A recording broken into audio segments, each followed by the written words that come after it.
Hizbullah menggunakan drone bermuatan bahan peledak menggempur situs militer Israel di Siba.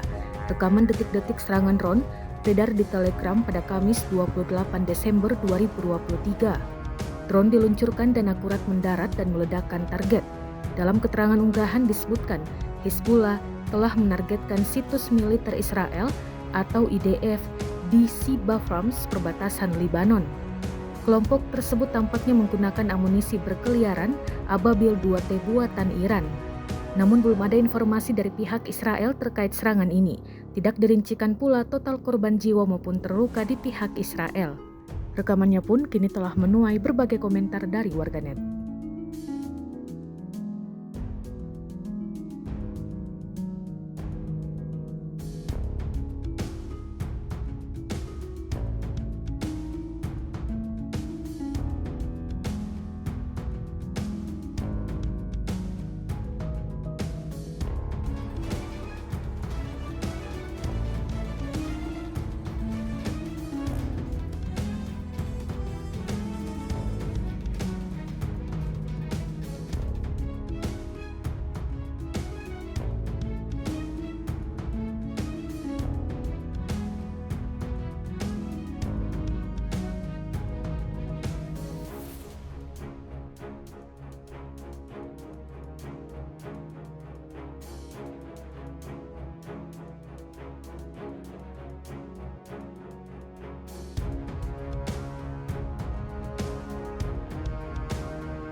Download Tribun X sekarang, menghadirkan lokal menjadi Indonesia.